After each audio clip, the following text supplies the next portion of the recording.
ಮೃತ ಭೂಮಿಕ ನಿವಾಸಕ್ಕೆ ಬಿಜೆಪಿ ನಿಯೋಗ ಭೇಟಿಯನ್ನ ನೀಡಿದೆ. ವಿಪಕ್ಷ ನಾಯಕ ಆರ್ ಅಶೋಕ್, ಛಲವಾದಿ ನಾರಾಯಣಸ್ವಾಮಿ ಭೂಮಿಕ ನಿವಾಸಕ್ಕೆ ತೆರಳಿ ಪೋಷಕರಿಗೆ ಸಾಂತ್ವನವನ್ನ ಕೂಡ ಹೇಳಿದ್ದಾರೆ. ಈ ಸಂದರ್ಭದಲ್ಲಿ ಆರ್ ಅಶೋಕ್ ಅವರ ಕೈ ಹಿಡಿದು ಭೂಮಿಕ ತಂದೆ ಲಕ್ಷ್ಮಣ್ ಅಳಲನ್ನ ತೋಡ್ಕೊಂಡಿದ್ದಾರೆ. 18 ವರ್ಷದ ಕಪ್ ನನ್ನ ಮಗನನ್ನ ಕಿತ್ಕೊಂಡಿದೆ, ನನ್ನ ಮಗ ಯಾರ ಅಭಿಮಾನಿಯೂ ಅಲ್ಲ, ದಯವಿಟ್ಟು ನ್ಯಾಯವನ್ನ ಕೊಡಿಸಿ ಅಂತ ಹೇಳಿ ಲಕ್ಷ್ಮಣ್ ಬೇಡಿಕೊಂಡಿದ್ದಾರೆ. ಎಲ್ಲರಿಗೂ ಮಾನವೀಯತೆ ದೃಷ್ಟಿಯಿಂದ ಮಾಡಿದ್ರು.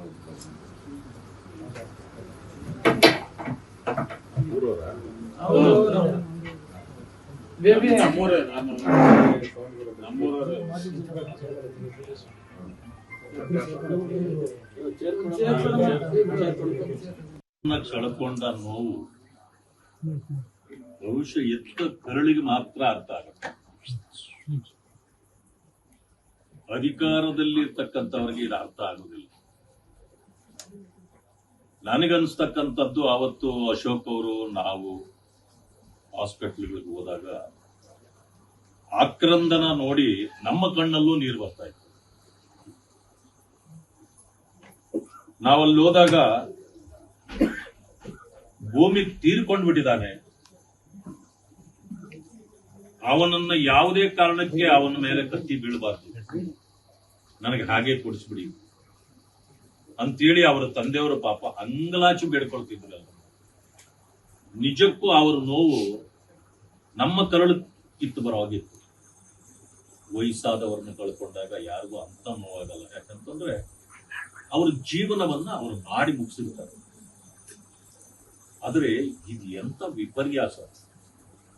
ಆಹ್ವಾನ ಕೊಟ್ಟು ಕರೆಸಿ ಸ್ಟೇಡಿಯಂಗೆ ಬನ್ನಿ, ವಿಧಾನಸೌಧಕ್ಕೆ ಬನ್ನಿ ಅಂತೇಳಿ ಕರೆಸಿ ಅವರ ಜೀವ ತೆಗೆದು ಅವರ ತಂದೆ ತಾಯಿಗೆ ಕಳಿಸುವಂತ ಈ ಪರಿಸ್ಥಿತಿ ಇದೆಯಲ್ಲ, ಇದು ಯಾವ ನಮ್ಮ ವಿರೋಧಿಗಳಿಗೂ ನಮ್ಮ ಎನಿಮಿಗಳಿಗೂ ಕೂಡ ಇಂಥ ಇದು ಜೀವನ ಬೇಕಾಗಿಲ್ಲ.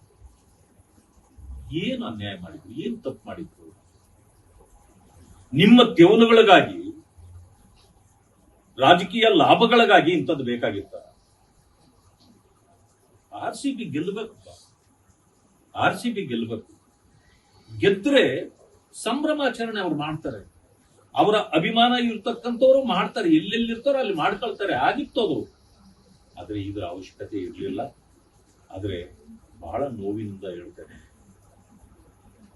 ಬರೀ ನಾವಿವತ್ತು ಬಂದಿದ್ದೆ ಅವ್ರಿಗೆ ಸಾಂತ್ವನ ಹೇಳೋದಲ್ಲ.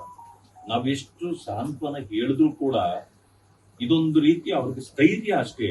ಆದ್ರೆ ಅದ್ರ ನೋವನ್ನ ನಾವು ಉಂಡು ಹೋಗಕ್ಕಾಗೋದಿಲ್ಲ. ನೋವು ಅವ್ರದೇ. ಕ್ರಿಕೆಟ್ ಫ್ಯಾನ್ ಅಂತ ಹೇಳ್ಬಿಟ್ಟು ಕೊಹ್ಲಿ ನೋಡಕ್ಕೆ ಹೋದಂತ ಸಂದರ್ಭ ಇಲ್ಲ ಸರ್, ನನಗೆ ಕೊಹ್ಲಿ ನೋಡಕ್ಕೆ ಸ್ಟೇಡಿಯಂ ನೋಡ್ಬೇಕು. ಈ ಫ್ಯಾನ್ ಯಾರು ಫ್ಯಾನ್ ಇರ್ಲಿಲ್ಲ. ಕ್ರಿಕೆಟ್ ಸ್ಟೇಡಿಯಂ ನೋಡಕ್ಕೆ ಹೋಗಿ